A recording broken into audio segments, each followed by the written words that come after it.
Bibles to the book of Genesis. We are going to be looking at the first section of Genesis chapter 6. I'm going to read to you in Genesis chapter 6, the first 8 verses. Now it happened when men began to multiply on the face of the land, and the daughters were born to them, that the sons of God saw that the daughters of men were good in appearance, and they took wives for themselves, whomever they chose. Then Yahweh said, My spirit shall not strive with man forever, because he indeed is flesh. Nevertheless, his days shall be 120 years. The Nephilim were on the earth in those days, and also afterward, when the sons of God came into the daughters of men, and they bore children to them. Those were the mighty men who were of old, men of renown.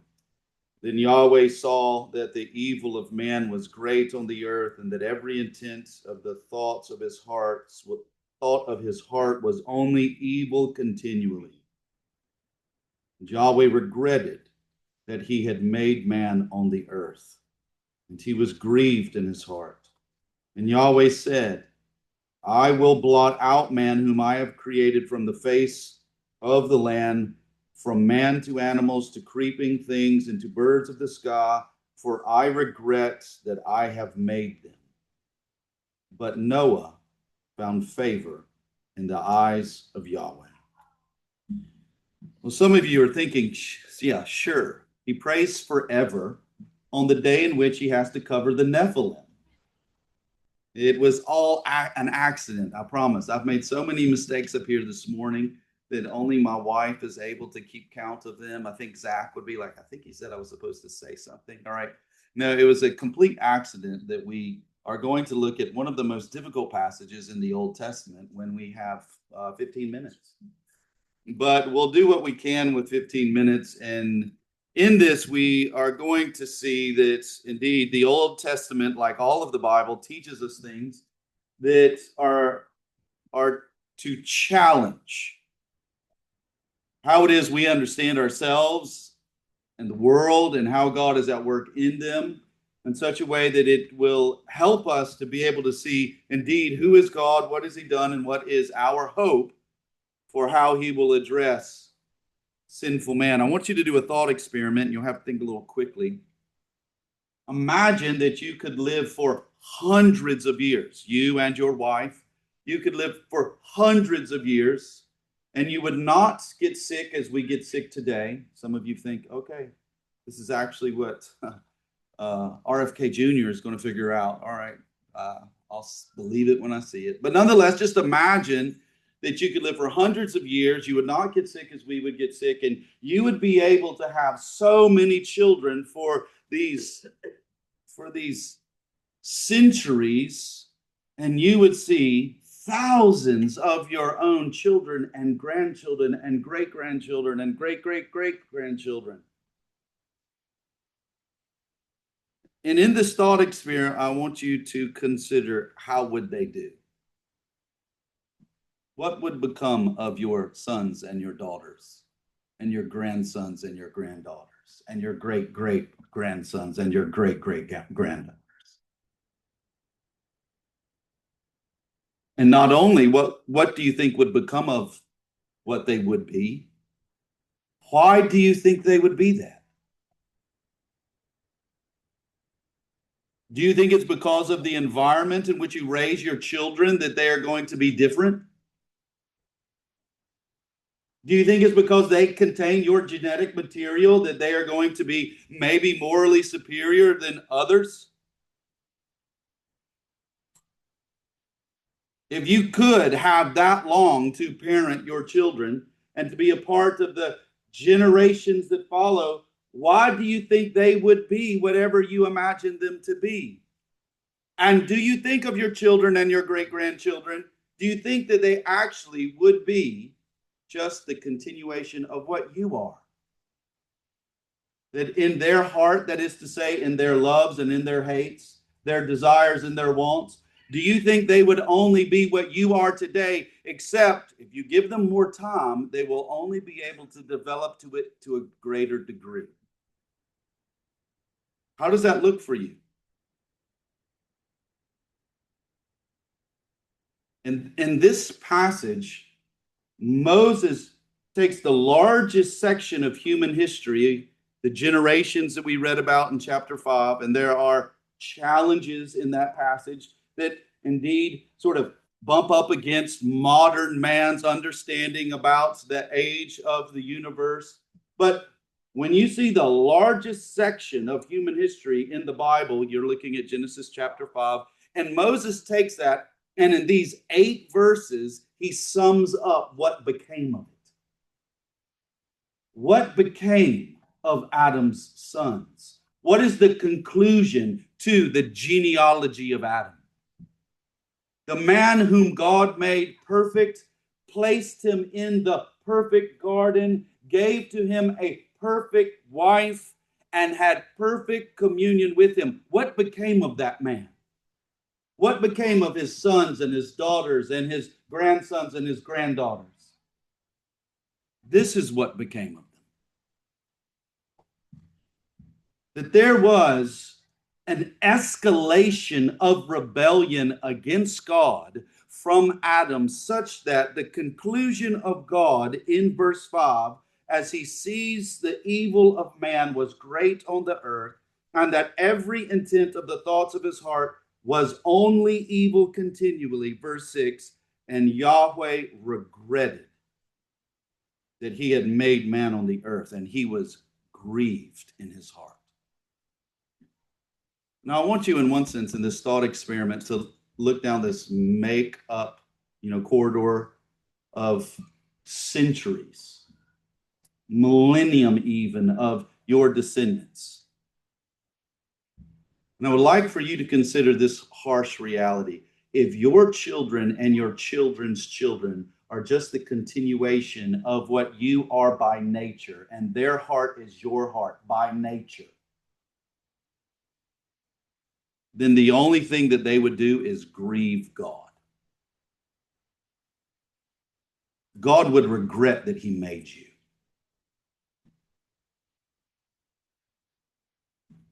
I know you're happy you came to church today. Sweet. I feel so lifted up. One of the things that this passage teaches us is that when you consider what actually has occurred to Adam and his race, you must get this: because of sin, there has been erased forever that there is any hope in these descendants of man and what it is that they could do on the earth that would fix the problem. We will see there is hope for man. There is one man who does find favor with God, and we will consider his name, and we will see, why did his father name him Noah? And there we will be able to see that's where hope rests for Adam's race in the fallen world. But there is no hope apart from the seed of promise, which is to say, in God keeping his promise to save. Let's go back up and look at the incredibly strange stuff going on in the first 4 verses. Here we are able to see that there is a number of challenging interpretive issues that we can't jump over. We are introduced in verse 1 of chapter 6 that there is a multiplication of man, that is to say, human beings, on the land. That's hearkening back using the same term that was used earlier in Genesis. And so this is not going to be an accidental use of the land in relationship to man. And we see that with the multiplication, this is what's unique from chapter 5, isn't it? Chapter 5 only looked at sons. Who do we see in verse 1? Daughters. With the multiplication of Adam's race in the land, we are able to note that daughters are born to men. And in verse 2, we find out, and here's a challenging clause that we're going to have to wrestle with. The sons of God saw that the daughters of men were good, and the LSB inserts here, in what sense were they good? In the same sense that when Eve, deceived by the serpent, saw the forbidden fruit and she saw that it was good. So these sons of God, they see that the daughters of men were good, naming in appearance, and they took wives for themselves. And Moses makes sure we understand what is the nature of this taking wives: whomever they chose.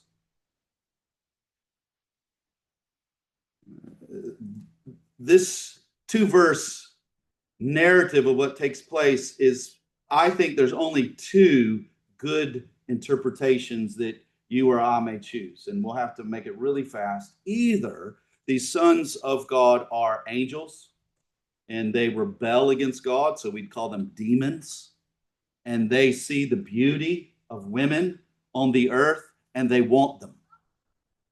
And so they take them as their wives. And it seems that maybe this is how the Nephilim come. That is, I am persuaded today, but by lunch I could go the other way. All right. So my feet aren't cemented to this position, but I'm persuaded that's what the text is explaining. Is that crazy? Sounds crazy to me. But I'll just tell you what I think is actually required of Christians. When you open up the Bible and you begin reading the Bible, you're going to find out that the Bible reveals things that God is not interested in his word in just being your echo chamber. Telling you, oh, you're so smart, like you have such a great ability to reason and judge and interpret the world. You're right. If that's your experience of reading the Bible, then you're probably the first person in the history of humanity to have that experience. Or it may be that you're incredibly poor at reading the Bible or self-deceived about your conclusions of the Bible. What we often find, and what we should find, is wow, that's what God's word says. That's not what I presently believe. That actually is in confrontation with what I believe. So one, if you don't believe that the world is physical and spiritual, if you don't believe that there are created beings which are like me and you, we are fleshly and spiritual, that is to say, we're Adam's race, and there is another created being, then they are angelic, and they exist and they are operating in the world today, then one of the things the Bible is going to do is tell you the world is way different than what you think it is. So it could be, and this phrase, the sons of God, is used in Job to refer to the angels. You may remember when the sons of God are presenting themselves before the Lord, that's when Satan comes in and God suggests to him, have you seen my servant Job? Right? It is referring to the angels in the presence of God, and it uses this same phrase, the sons of God. So this interpretation is consistent with the book of Job. This interpretation is the oldest Jewish interpretation of this passage. This interpretation also seems to be consistent with in Jude, verse 6. In 2 Peter, we are also able to see, and if I hoped that we would have time, that we would be able to look at verse 4 there in 2 Peter chapter 2. That this interpretation seems to be consistent with what the apostles revealed. This interpretation is also the oldest Christian interpretation of this passage. So at least there are people in history who say, I'm not crazy. You may think I'm crazy, which that'd be fine. You're probably right. But it could be that these sons of God are angels that, like we've seen over and over again, are rebelling against God's created order. Because whom did God give woman to? Man. Woman is for man. But angels see how beautiful women are, and these angels rebel against creation order, and they choose whomever they want. It is in one sense, an escalation in the continued rebellion against God in the created realm, angelic and human. Or the sons of God refer to the line of Seth, the godly line that we've seen at the end of chapter 5, that as it's coming to, at the end of chapter 4, that it's the line of Seth. It's during that time that people began to call upon the name of the Lord. And we see that this follows, and so that we have seen Noah, who his father named him that, hoping that he is going to provide rest or relief from the curse of the ground. So maybe this intermarrying of the sons of God with the daughters of men is an intermarrying between the godly, the believing, and the ungodly, the unbelieving, the line of Cain. And so it is a spiritual violation of the way God has ordered his people to live in the world, that we do not intermarry with unbelievers. This makes sense on some fronts, because one of the problems within Israel is they loved unbelieving women. One of the reasons that in that sense the Davidic kingdom at its height actually fell to its depth was because Solomon loved idolatrous women and took many of them to be his wives. And we are told that this is indeed what turned Solomon away from Yahweh. This also is what God forbids of Israel, as well as what God forbids of the church. That believers are not to marry unbelievers. So there is reason for, maybe that's who these sons of God, they're Seth's line, and they marry Cain's line. And so that is what is being described here. That could be it. Today, at least right now at this hour, almost 12, I'm persuaded it's the angels intermarrying with women. But whatever the interpretation is supposed to be, what comes from it is God sees it, and God declares that this is like a new height of rebellion against God. In that sense, it kicks off what God then says in verse 3, my spirit shall not strive with man forever, because he is indeed flesh, and nevertheless his days shall be 120 years. Now, at this point, we have another challenge here. What does it mean that God's spirit will not strive with man forever? It could be that God is not patient. I'm done, in one sense. God is saying, I've had enough. I'm not going to continue to suffer long with you in your continued rebellion against me. And so he brings, as we will see, the punishment of the flood. That could be what it means. I think it actually means that what God is saying is, no longer will you live beyond 120 years. And we'll see that in that sense, what comes to mark sort of the perfect age for men who follow this would be 120 years.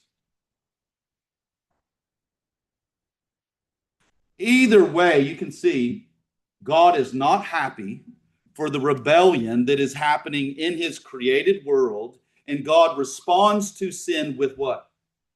Judgment. One of the things that this passage teaches us about ourselves, if we are left to ourselves, is that we do by nature and only will advance in this course that which brings God's judgment. There is no hope for you. There is no hope for your children. There's no hope for society if we do not find, how can we deal with sin? How can we address the issue of God's judgment upon us for our sin against God? This is what we will see the end of this section to conclude with. God indeed in verse 3 says that because of the intermarriage between the sons of God and the daughters of men, God now refuses to strive with man forever and limits his days to 120 years. And verse 4 tells us that the Nephilim, They were on the earth in those days, and also afterward, when the sons of God came into the daughters of men, and they bore children to them. Those were the mighty men who were of old, men of renown. And I'll be honest, I do not know what Nephilim are. You can talk to Tim. I can tell you what they may be, but they clearly were here, right? Verse 4 says they were on the earth. If I again had to choose, I think they are this is crazy. I only believe this because of the Bible. I believe they might be some kind of like hybrid angelic human. Now that's pretty crazy, isn't it? But you know how many crazy people we have running around that people love? Elon Musk believes in such insanities. At least my insanity comes from the Bible.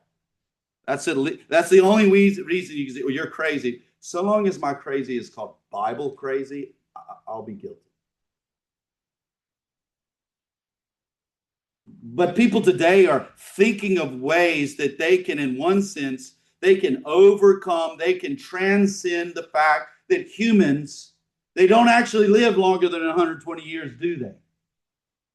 Death wins every time. And so people like Elon Musk, they are trying to, in one sense, figure out how can we beat death. Here, in one sense, I think, if this is correct, and it could be dead wrong, but this fathers would have been the ones who would give their daughters to these angels. All right. It wasn't like they had some kind of like heavenly raid and they're like, oh no, the angels are coming and the Nephilim are arriving, and they take their wives and their daughters away from their village and they're like, we were raided again by the angels. No, it would have been an enterprise where the fathers would have seen that if we could somehow take our humanity and match it with the power of an angelic being, maybe we could beat death and God too. That's what Musk is trying to do. Transhumanism is the fancy pants word today for people who are trying to do the same thing that these fathers were trying to do with their daughters by having them join to demons. Somehow, can we beat death and God? Now, you may think, I thought he was crazy. Now I know he's crazy. But let me ask you, are you trying to beat death and God? I'll get on a few soapboxes. These are my soapboxes. If you've got hippy dippy food loss because you think somehow you're going to live longer, you're going to die the day God has already decreed for your heart to stop breathing and your lungs to stop sucking air.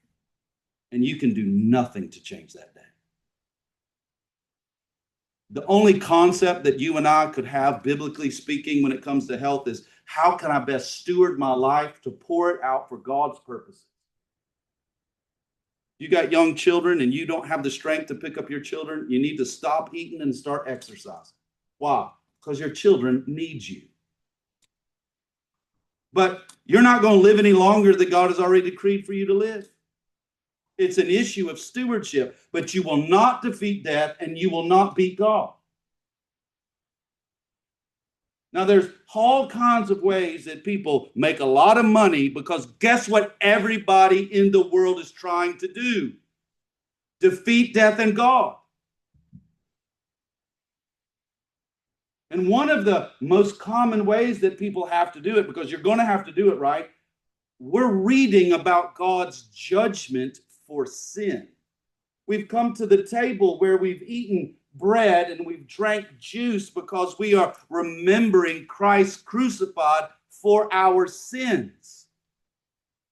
I say things that are incredibly discouraging, like there's no hope for you and your children if you are left to yourselves.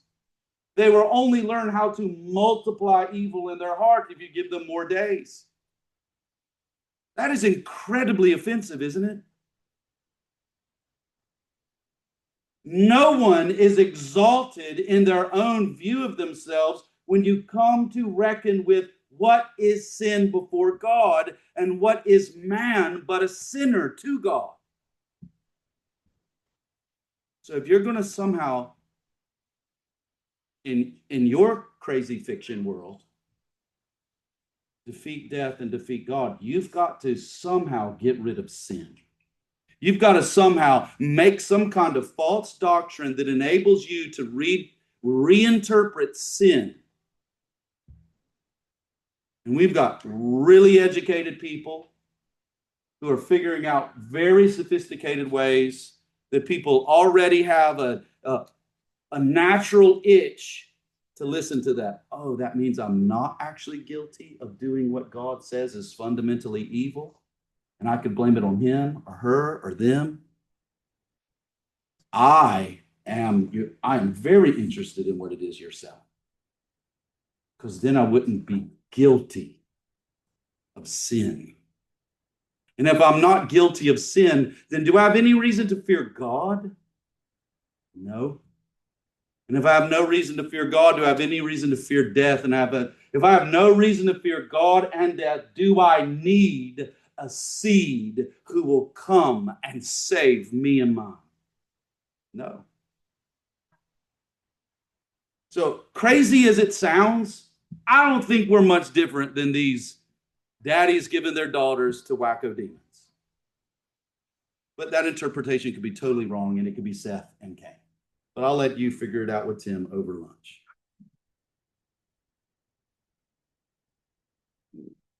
Verses 5 through 8. We do not have enough time to be able to give it its necessary attention. But if you can imagine the most heartbreaking scenario, and I will quickly imagine what indeed is heartbreaking. And some of you have faced this pain. If you are a faithful spouse, and it turns out that your spouse is indeed not faithful, but not just in the way that sinful people do horrible things, but yet they can turn. I'm talking a way that is serial, that is in one sense a delight in being unfaithful, taking pleasure at committing pain to the one who is most dear to you.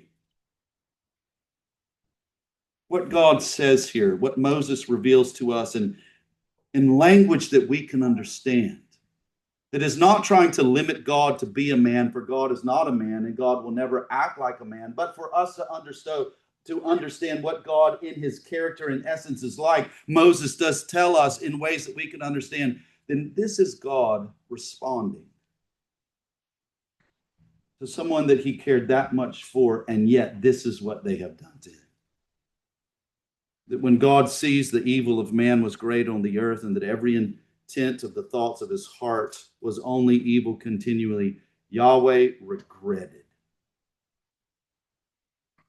that he had made man on the earth, and he was grieved in his heart. This is a bitterness, so to speak, in the heart of God first. God has no heart. God has no eyes. God is not a man. God does not have a body. This is anthropomorphic language that is teaching us about how God, in his infinite holiness, and yet being personally involved in time, in space, in history, is responding to the escalation of man's sin against him. God was bitterly grieved. But God cannot cease to be God. It is impossible for God not to be God. And so what must God do? Verse 7 tells us that God decrees to himself, I will blot out man, whom I have created from the face of the land, from man to animals to creeping things to the birds of the sky, that I regret that I have made them. See, God who is holy must punish sin. If God fails to punish sin, God ceases to be holy, and God would cease to be God if he were not holy. And so it is God's pleasure to be God, and so God actually decrees that he will blot out not man's sin in this decree, but man from the land. Here we are able to see yet again, why was Adam and his family exiled from Eden? Sin. Why was man, in this sense, exiled from the earth, from the land? Sin. The reason that there is separation between God and man is because man sins against God, and God is holy, and it is required of God to judge sinners. And so God decrees that he will do what he must do, and it is right. He will remove man and everything under man from the land. In this sense, you can see, especially with our children, right? I have a bunch of children in my neighborhood, and some of them are here this morning. And one of the things that they beautifully love is they love creatures, animals. And some of them, a couple in particular, they'll find a bug. And my heart, I have zero compassion for bugs. I can kill them all day. No grieving of heart. But some of them will have this, like, they love it. And they like to look at it, and it's a beautiful way that they even look at bugs.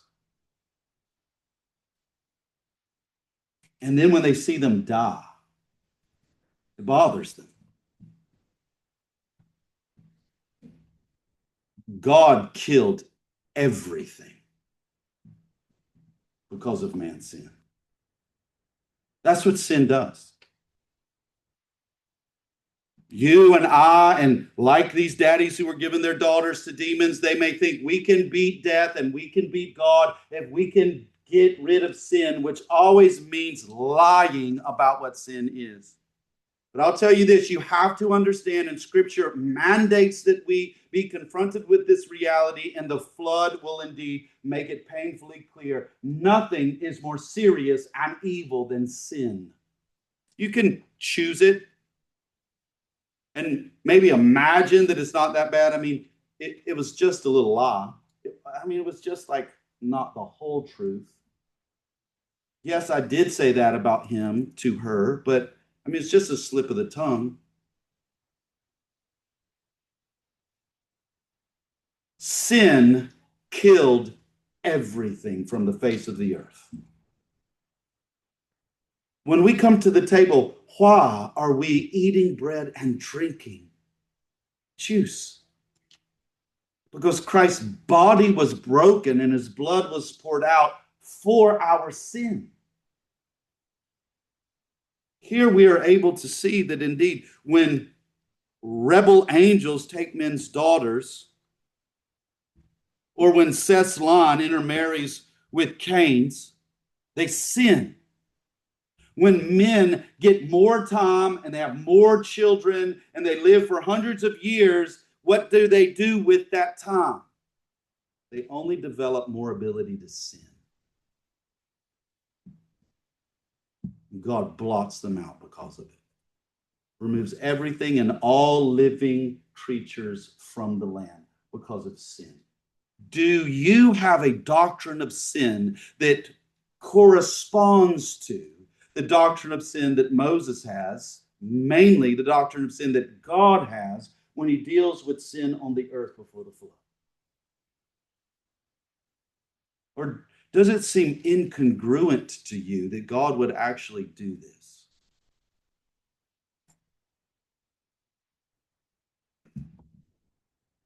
In one sense, we come to verse 7 and we begin to do what will happen over and over in the Old Testament as we begin to exhale, like, oh, not again. We failed again. There's no hope. But verse 8 points us to where our hope would be and where we as Christians know our hope is. But Noah found favor in the eyes of Yahweh. See, there's one man, and we've learned already that his name is Noah because his daddy said when he was born that this son, will give us rest. The word Noah sounds somewhat like the word that is used for the rest that his daddy said would come from the curse of the ground. His dad hoped in a promise that from a son there would be relief from the curse that came because of Adam's sin. That's why he's named Noah, meaning rest. And it's Noah that finds favor in the eyes of the Lord. So indeed, while we are able to see that, yes, evil is continual in man's thoughts and his deeds, yet God has provided one man that will continue to live, that through God's judgment there will yield a salvation such that there will be a new man, a new humanity, even a new world that comes from the judgment of the flood. And our anticipation is maybe Noah is this promised seed of woman who will crush the serpent's head. Now, I think the spoiler is we're Christians. Noah's not that man. But we indeed know that this is the way God continues to advance his promise of redemption, and that ultimately we are presented immediately in Scripture and continually through the Old Testament. The New Testament. Jesus is that promised one. Here is our hope. Our hope is not in anything that you or I can do. Our hope is not in our children and our grandchildren. Our hope is not some technology that may be developed so that we might defeat death. Our hope is in the seed of the woman who actually now has come, and he is Jesus Christ. That the solution to our sin against God has been provided in the forgiveness that is offered in Jesus Christ and him crucified.